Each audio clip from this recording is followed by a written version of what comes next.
Oke, selanjutnya adalah pembahasan contoh soal yang kedua.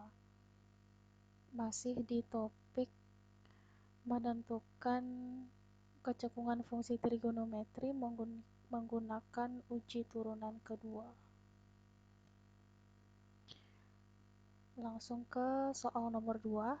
Jadi untuk soal nomor 2, di sini soalnya adalah tentukan interval di mana fungsi cekung ke atas dan cekung ke bawah untuk fungsi trigonometri y sama dengan x plus cos x pada interval x antara 0 dan 2pi. Jadi 2pi ini adalah 360 derajat ya. Jadi intervalnya dari 0 sampai 360 derajat. Kita mulai untuk pembahasan langkah yang pertama.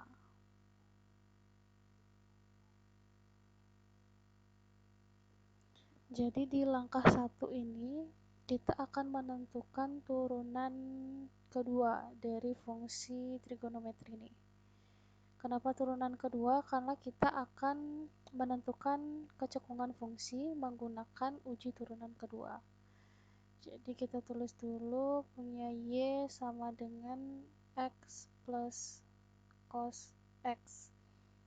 Seperti biasa ubah jadi fx,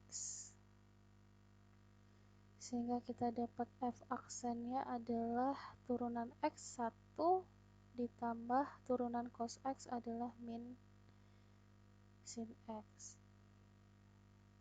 Untuk turunan kedua, turunan 1 adalah 0 plus kali min turunan sin adalah cos.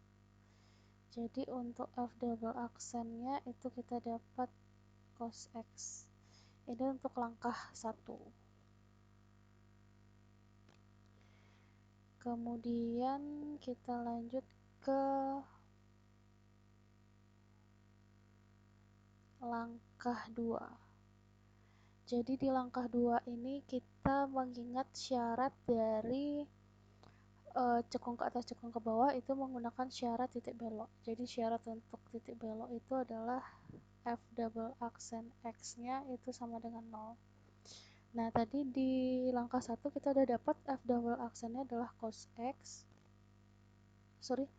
F double aksennya adalah min ya, karena ini min cos. Jadi f double aksennya kita dapat min cos x sama dengan 0. Seperti biasa ketika di sini ada min kita bisa bagi sama-sama min 1, jadi kita akan dapat cos x sama dengan 0. Karena di ruas kirinya mengandung cos, di ruas kanan juga kita harus ubah dalam bentuk cos. Jadi cos berapa yang 0? Cos 90 derajat ya. Nah, setelah dapat bentuk ini kita akan selesaikan dengan persamaan trigonometri. Bentuk cos x sama dengan cos alpha. Jadi dia ada dua rumus.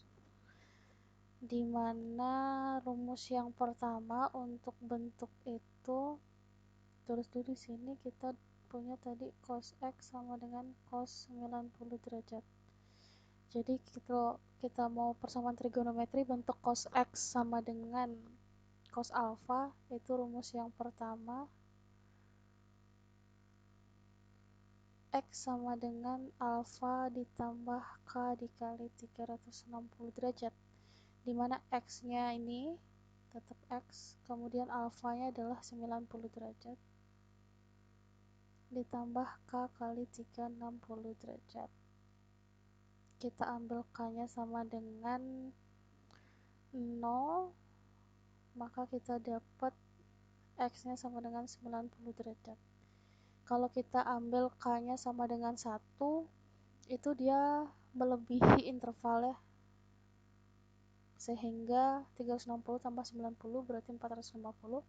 Itu melebihi interval di mana 2pi ini adalah 360 derajat. Jadi kalau ganti K-nya sama dengan 1 itu tidak memenuhi. Jadi cukup sampai sini.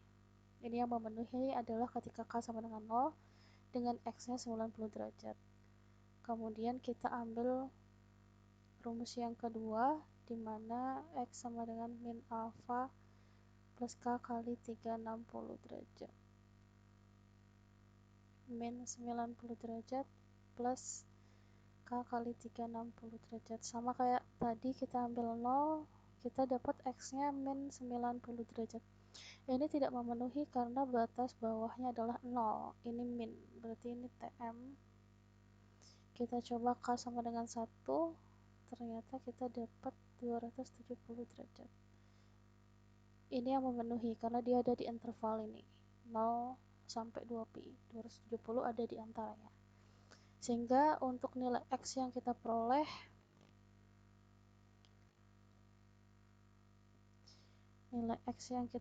adalah 90 derajat sama 270 derajat.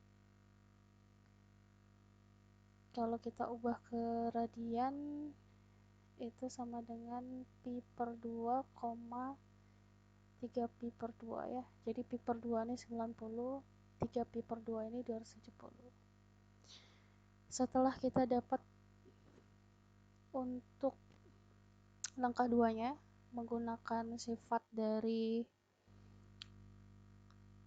kecekungan, sifat dari titik belok di mana f double aksen sama dengan 0. Selanjutnya kita ke langkah 3. Langkah 3 ini menentukan nilai fx. Jadi kita akan substitusikan nilai x yang kita peroleh ini ke fx, di mana fx-nya itu adalah x plus cos x. Fx ini soal ya. Nih. Jadi kita dapat x-nya pi per 2 yang pertama. Sehingga kita substitusi f pi per 2 berarti pi per 2 ditambah cos pi per 2. Cos pi per 2 berarti cos 90, nilainya 0, sehingga pi per 2 ditambah 0 hasilnya pi per 2. Berarti titiknya adalah pi per 2, pi per 2.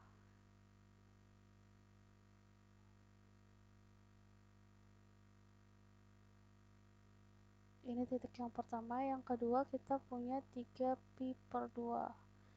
Jadi sama disubstitusi. Jadi ditambah cos 3 pi per 2. Dimana cos 3 pi per 2 itu cos 270 ya. Cos 0. Cos pi per 2, cos 3 pi per 2, 270 itu juga sama dengan 0. Sehingga hasilnya juga 3 pi per 2. Jadi titiknya kita dapat 3 pi per 2, 3 pi per 2. Jadi ini untuk langkah 3. Langkah 2 kita dapat titik, langkah 3 kita dapat nilainya untuk fx. Kemudian di langkah 4 kita akan menguji turunan kedua. Langkah 4, uji turunan kedua. Berarti karena kita mau uji turunan kedua, tadi f double aksennya itu kita dapat adalah min cos x. Nah, kita akan mensubstitusi titik-titik yang kita sudah peroleh tadi untuk mencari uji titik, sehingga kita dapat nilai min plus min ini. Nah, kenapa bisa dapat min plus min ini? Jadi sebelumnya kalian tulis dulu garis bilangan, di mana ditulis nilai x yang kalian dapat tadi ada pi per 2, 3 pi per 2. Kenapa ada 0 dan 2 pi? Karena di sini batasnya adalah 0 dan 2 pi. Kalau kita ubah ini artinya 0 derajat, 90 derajat, 270 derajat, 360 derajat. Kalau kalian masih bingung pakai radian. Nah, kenapa di sini dipilihnya pi per 3? Pi per 3 itu adalah 180 bagi 3, jadi 60 derajat. Antara 0 dan 90 derajat itu ada 60 derajat, maka kita boleh pilih itu. Apakah harus 60 derajat? Enggak, boleh kalian pilih misalkan 30 derajat, 45 derajat, boleh. Yang penting dia ada di antara 0 dan 90 derajat. Supaya lebih mudah menghitung, saya pilihnya 60 derajat. Jadi kita substitusi min cos pi per 3. Pi per 3 itu adalah cos 60 ya. Cos 60 adalah setengah, berarti minus setengah. Makanya dapat di sini hasilnya. Nah, untuk yang lainnya juga sama ya. Kenapa dapat ini? Kenapa dapat ini?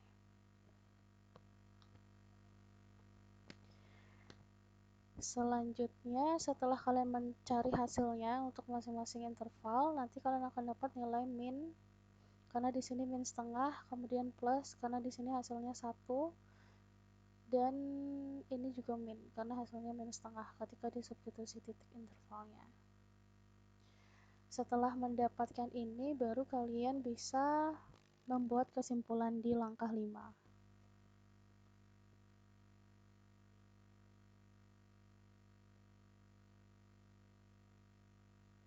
Jadi kesimpulan yang pertama adalah kita akan mengetahui di mana titik itu cekung ke atas. Titik itu cekung ke atas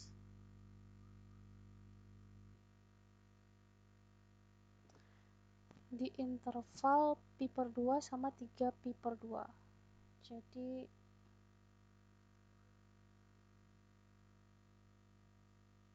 kenapa? Karena di sana f double aksen x-nya lebih dari 0.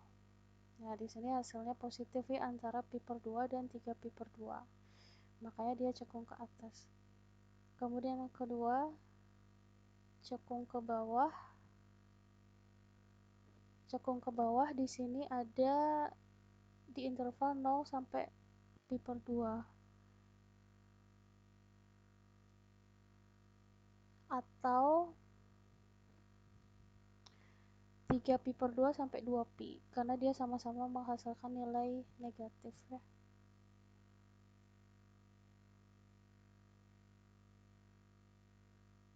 Karena di sini f double aksen x-nya kurang dari 0. Ini kalau f double aksennya lebih dari 0, dia cekungnya ke atas. Kemudian yang ketiga, kita akan punya titik belok. Jadi titik beloknya adalah di pi per 2 sama 3 pi per 2. Karena di pi per 2 ini yang awalnya negatif, dia berubah ke positif, artinya kecekungannya berubah, maka dia disebut titik belok. Sama juga halnya dengan 3 pi per 2. Jadi titik beloknya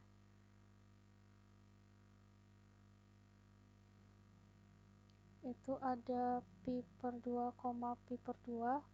Kenapa pi per 2, pi per 2? Karena sebelumnya kita sudah dapat titiknya di sini ya. Ini dan ini adalah titik belok. Sama 3 pi per 2, 3 pi per 2.